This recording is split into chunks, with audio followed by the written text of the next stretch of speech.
Hey everyone, welcome back to the garden. Pay no attention to my hair. It was a get up, brush my teeth, get into the garden kind of a day. I'm off today, have to work tomorrow. So we want to try to get as many of the annuals planted that we've bought in the last few weeks. It's, I think, finally done being really, really cold around here at night. So I think they'll be okay. So that's what we're going to try to do. Some of the sun patience, the Borealia. I think those are all the annuals to go into the ground. The only thing is with the sun patience, probably are going to have to move the Jacob's ladder. They're still blooming. They still look really pretty. I mean, they look beautiful, but this really is right here. These gorgeous Jacob's ladder. This really is where I would like to start doing drifts of annuals in the spring to go through spring and summer. I think we can move them back here, to be quite honest with you, in front of the Tough Stuff Aha hydrangeas. I think they'll look okay. So let's give that a whirl.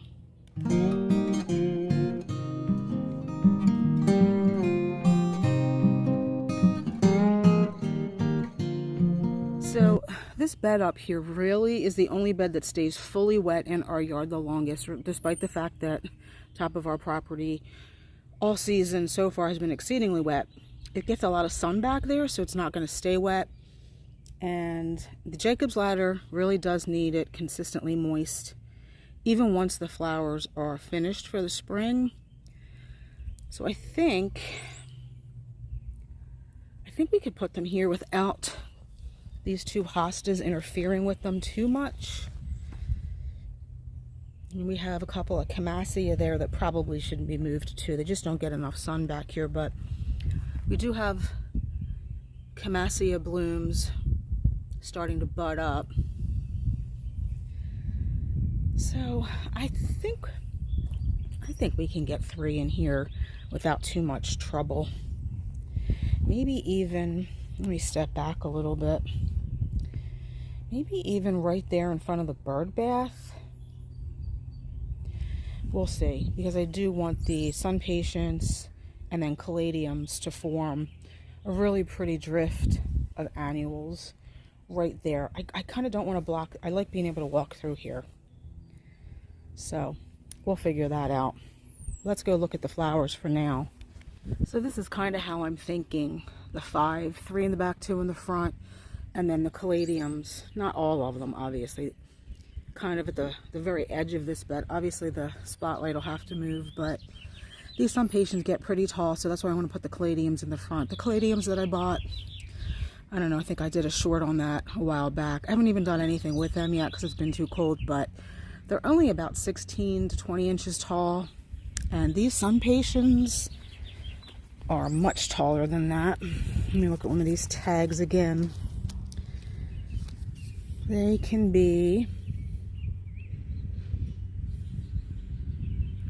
18 to 34, and it's at this time of the year fairly sunny up here, so they might get a little bit tall. I don't know that they'll get 34 inches tall, but that'll definitely be taller than the caladiums. So I think that'll work, and it'll look really pretty. So I think we decided these two Camassia are going to move. They'll get a little bit more sun right up here, as long as we keep the Japanese maple pruned, which we do. That way they might bloom a little bit more prolifically than they do right now. The clumps have spread and gotten bigger. You just don't get a ton of big blue blooms. So if we put the two Camassia here, then we can use this whole space over here for the 3 Jacob's ladder.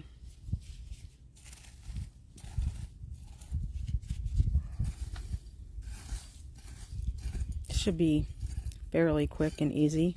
They're tiny bulbs, although every time I say that, it takes twice as long. I think that's one there coming up. It might be. I think there's another one, a small one. Yeah, there's a small one coming up right here too. Yeah, I mean, that's what they do. They naturalize like most bulbs.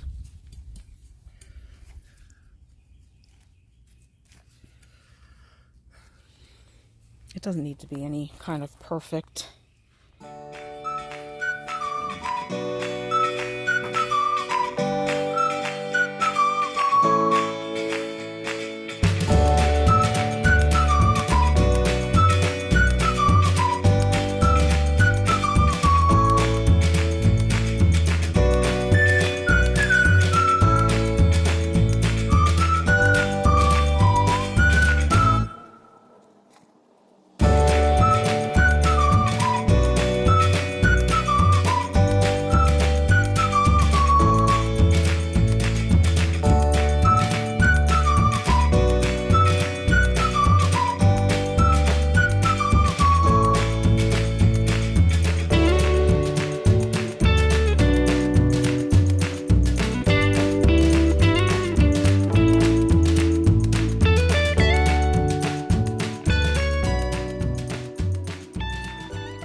Camassia successfully transplanted. We're just spreading what little mulch we have over here around them.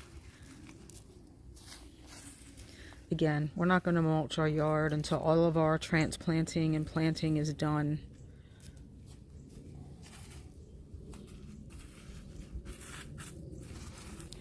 So now I think the Jacob's ladder can go back here. That way they're not in the way up front here where my husband is for walking. I just wanted to get a quick clip through here of the beautiful orange tulip against the blue moon phlox. Just love that color combination.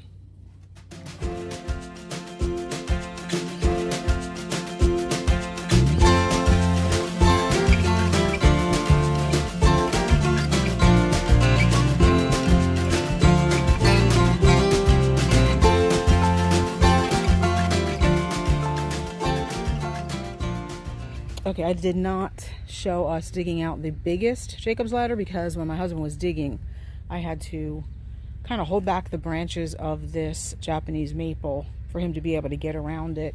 It's a pretty big root ball too, so we're having to dig out a little bit more of the hole. So this is a painstaking process. I'm just going to show you the end result.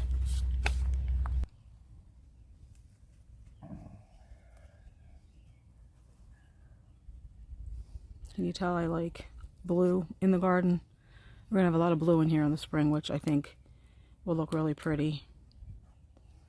So yes, we finally got all the Jacob's ladders out. We were encountering Japanese maple roots. We decided to put the smallest one in the middle. I think that probably looks the best structurally for now. It will obviously come back bigger, I hope, next year. And in a couple of weeks when those flower stalks are done blooming, obviously we'll cut them down. So they will be a little bit smaller anyway so that they won't kind of crowd out the Tustoff Aha hydrangea that's back there once that's ready to bloom. I did cut that back a little bit this year, late winter, early spring. So that'll get a little bit bigger anyway. And like I said, the Jacob's ladders will be done for the season by the time the Tustoff Aha is ready to take off.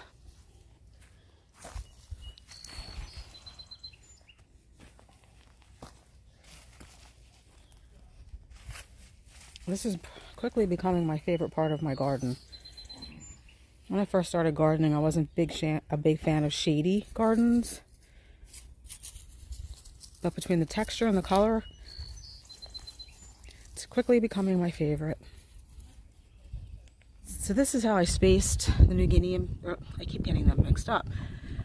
The sun patiens. I feel like they could space even a little bit wider because as I showed you on the tag, they can get pretty wide, so I think I'm going to space them a little bit better than this. So here's the spacing I ended up with. I spaced the 3 in the back a little bit farther apart, as well as the 2 in the front, although I want them to be staggered like this, so I can't really space the 2 in the front any wider. Just hoping that leaves room for some of the caladiums.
shadow of the house, kind of at a weird angle.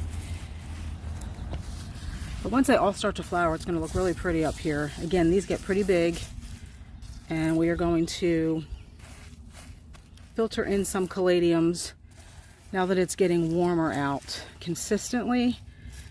I can put those in the ground now, or put them in a pot and just leave them outside. Once my husband is finished there, I will show you.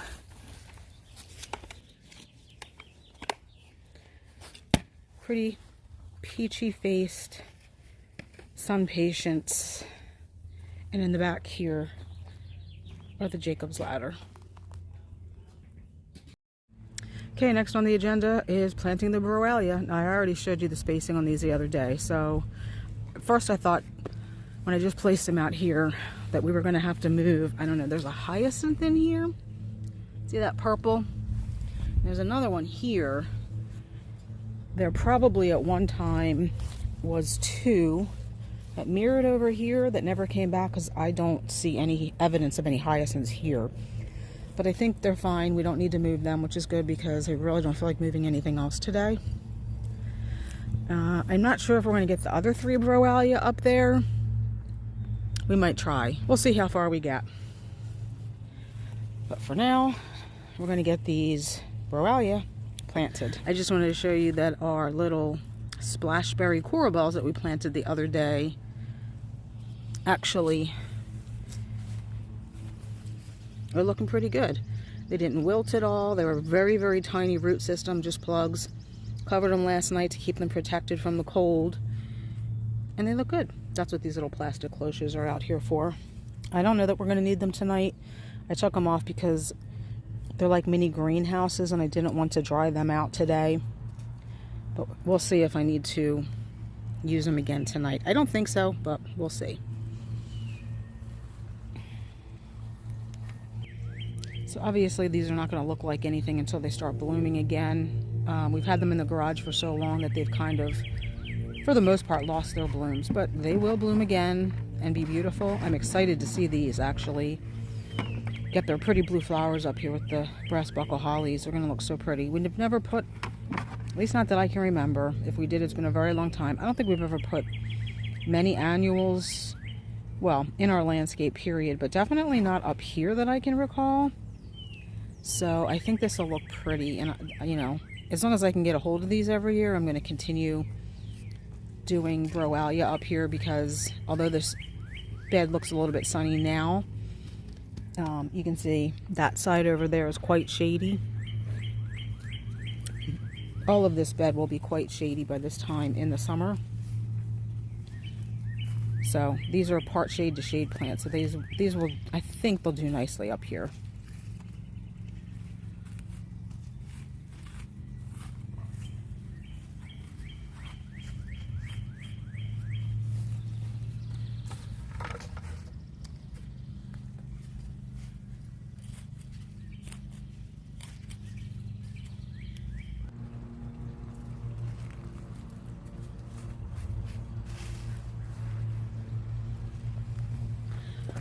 This is the only one that's flowering right now, so I thought I'd show it to you. So pretty. And just in case you forgot, this is Endless Illumination Broalia from Proven Winners. It's a part shade to shade plant, 12 to 16 inches tall.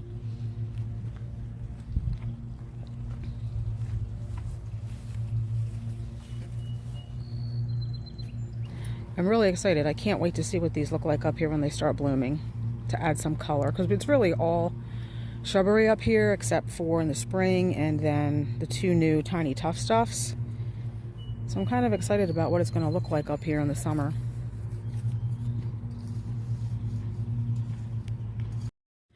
All of the Broalia are in. I'm just taking a shot from standing at the top of the lower retaining wall.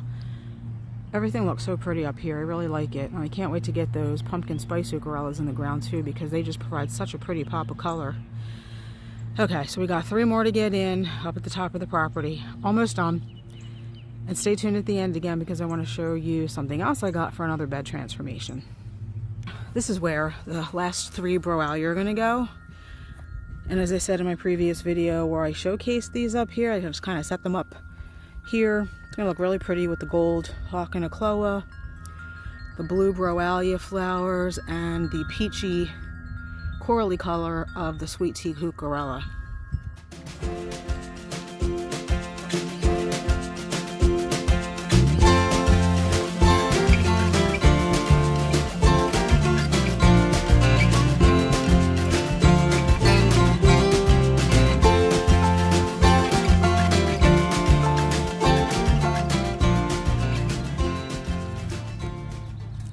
Just finishing up. One thing I forgot to check actually is whether or not these are black walnut tolerant.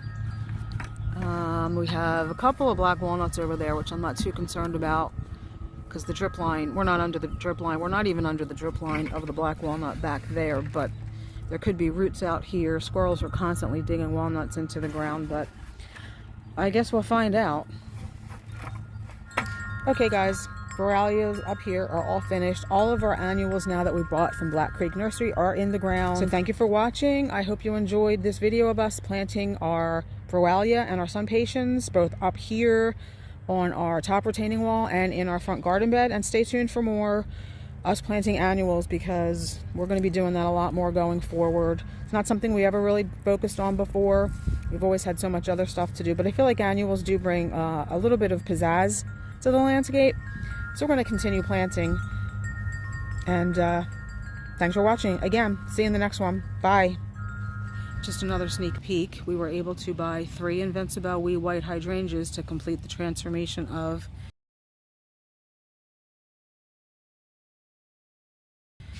what's going to be called the Rose Garden, I guess, because our 2 Queen of Swedens, and you can see they have growth on them. That one has a couple of branches. I can zoom in on that one. That one has more branches, not sure why, but so they're doing well. And I showed you already the 4 catmint we got from Black Creek Nursery, so this will be the next, I think, project that we work on.